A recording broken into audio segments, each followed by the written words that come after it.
ચાલુ કરો. ગામ મેઘાળ, તાલુકો વડગામ, જિલ્લો બનાસકાંઠા.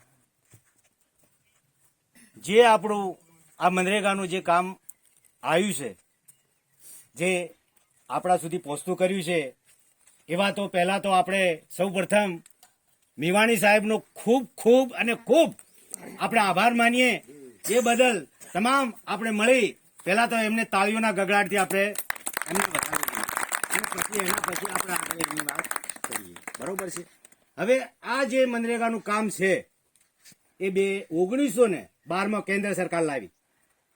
તે 2012 થી લઈને 2020 સુધી તમારા સુધી કોઈ કામ આવેલું નથી આવ્યું. બરોબર. કેમ કે આપણે જાણતા નતા ને આપણું કામ છીનવાઈ જતું હતું અને લોકો જોડે જઈ અને એ લોકો આપણા પૈસા ખાઈ જતા. આપણને સપને ખ્યાલ નતો કે મનરેગા કને કહેવાય અને ચોકડીઓ કને કહેવાય, એ આપણા સુધી ખબર હતી નહીં. અને એવા કેટલાય એમએલએ આયા, મણિભાઈ આવી ગયા, બીજા બી લોકો ઘણાય આવી ગયા, પણ એ આપણા સુધી કામ લાવી બારોબાર વચલા ગાળાની અંદર આ લોકો બધું આપણું કામ ચવાઈ ગયું. પણ 2020-21માં એવા આપણા માનનીય એવા શ્રી જિગ્નેશભાઈ મેવાણી કે જે લોકોને કે ભાઈ આ કામ મનરેગાનું કામ છે, ગરીબ લોકોનું છે અને એ કામ એમને આપવાનું છે. બરોબર છે.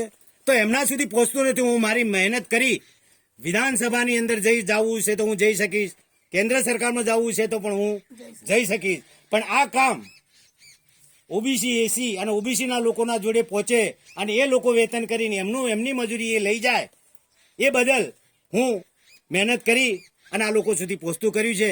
તો આપણે આ જે લોકો સમજો કે ગામ મેઘાળના જે રાવળ સમાજ છે, ઠાકોર સમાજ છે, હરિજન સમાજ છે, વણકર સમાજ છે અને સેનમા સમાજ છે, આ લોકોમાં ખબર નહોતી કે મનરેગા કોને કહેવાય, શું કહેવાય, એ કોઈને ખ્યાલ હતો નહીં.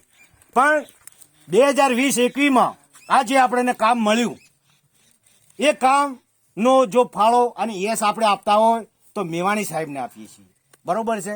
એટલે એ મેવાણી સાહેબ આપણા સુધી કામ પહોંચતું કર્યું અને આપણું કામ ફરી પાછું બીજાના હાથમાં છીનવાઈ ન જાય એ પ્રમાણે આપણે આખું સંગઠન રાખીશું, યુનિયન બનાવીશું તો કોઈની તાકાત નથી. આપણું કામ છે, પણ આપણામાં જો ફોટા પડશે ને જો એવું થશે તો આપણું કામ, આપણું જોબ કાર્ડ અને આપણી વસ્તુ એ લોકો આપણા જોડેથી લઈને 500,000 રૂપિયા આપણને આપશે કે ભાઈ તમારા કામના નથી આપવાનું, કશું આપવાનું નથી, પણ તમે તારું અમારું જોબ કાર્ડ આપજો અને તમને 1000 રૂપિયા. એટલે તમે એ લાલચમાં ફસાઈને જોબ કાર્ડ, એટલે તમે તમારું હથિયાર તમે એમને, તો એ તમારું હથિયાર ન છીનવાઈ જાય, તમારું હથિયાર તમારા જોડે રહે એ પ્રમાણે રાખી અને આપણે મેવાણી સાહેબનો ખૂબ આભાર માનવાનો છે.